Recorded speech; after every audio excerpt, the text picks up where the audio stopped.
When the Wicker Man competition was announced, children all over Oxfordshire made designs for a new Wicker Man that they hoped would end up being chosen for the final build. 2 designs were going to be chosen, one external design and one secret internal design, only to be revealed on the day of the burning itself. So we're just coming to the end of our competition now, and you've been sending in your entries. Fantastic. We've had so many to choose from.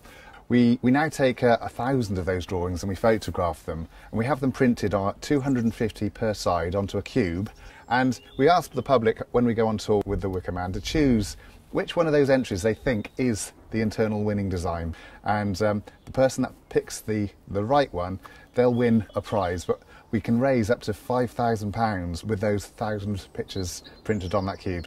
Each year Wicker Man Oxford chooses a charity to support, and this year we're really proud and pleased to be supporting Maggie's. Maggie's is a cancer caring support charity. Basically, if you're diagnosed with cancer, Maggie's will take you on and help support you, help support your family, and take you through every single stage of the cancer that you've just been diagnosed with. We're supporting the Churchill branch of Maggie's, and they'll be building a treehouse style building that's down in this little valley with these trees around it, and they'll be attaching that to the Churchill Hospital hopefully in the next year or so, and we're supporting them this year to raise funds and help them build that building. So you called your design, can you remember what you called it? Moonlight Monster. The Moonlight Monster. So why did you call it the Moonlight Monster? Because the circle on its chest, that's what it was called for, because the moon was meant to shine onto the circle. Yeah.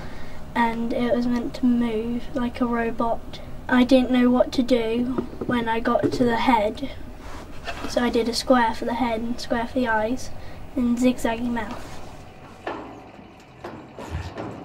To begin with, originally, the whole concept of Wicker Man was something that we had to discuss as heads, because there were some schools who felt that the connotation being linked to the film The Wicker Man could be a problem initially. But of course the Wicker Man is called the Wicker Man because of the materials that he's made from.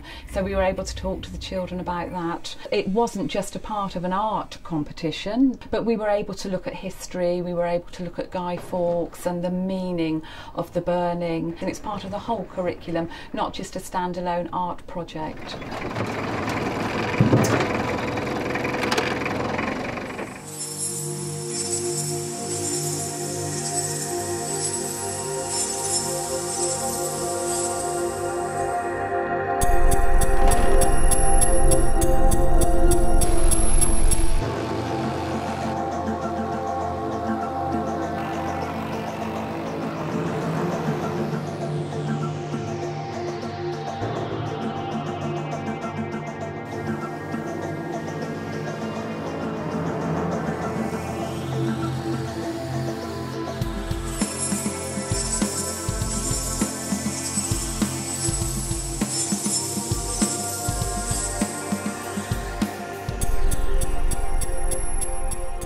I hope you can see this, but that's our winning design.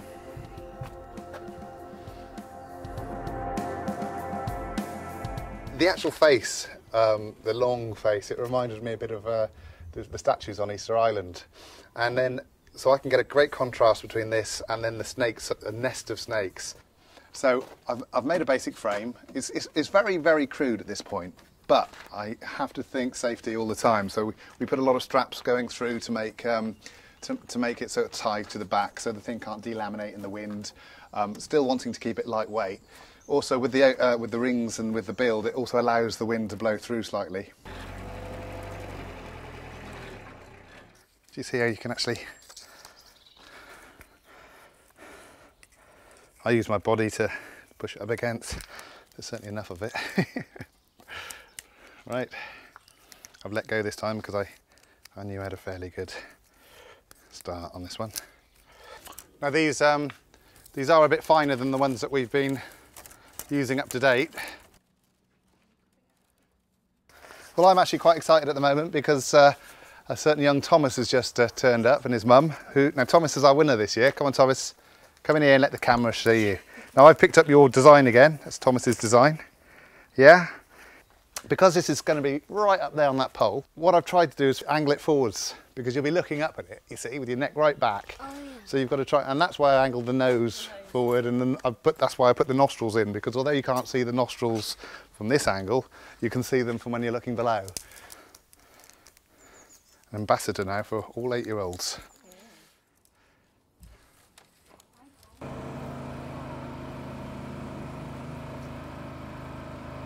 My thinking for the snake bodies on the top, we could use a combination of willow and straw.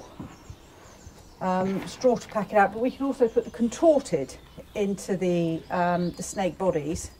I've just woven it backwards and forwards. I've no idea what I'm going to do with that. I might even leave it open, actually.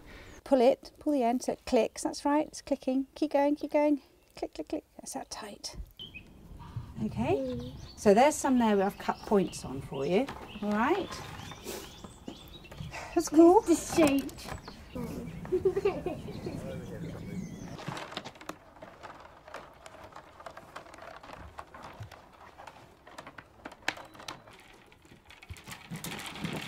What have you done? What have I done? I'm making a snake.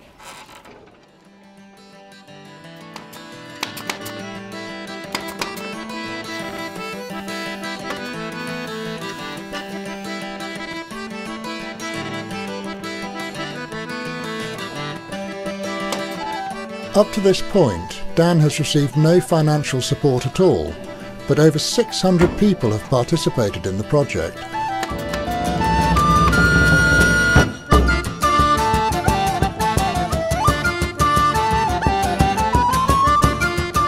The Wicker Man is a true community enterprise, but it's also extremely expensive. Without funding, this will be the last such sculpture ever built, and its huge charitable potential will go with it. The Wicker Man at the moment is mostly finished. It's been on its first event at the Three Counties show, the spring show, where it went down really, really well. Tens and tens of thousands of people saw it and they absolutely loved it. So it was, well, it was a real buzz. It was fantastic.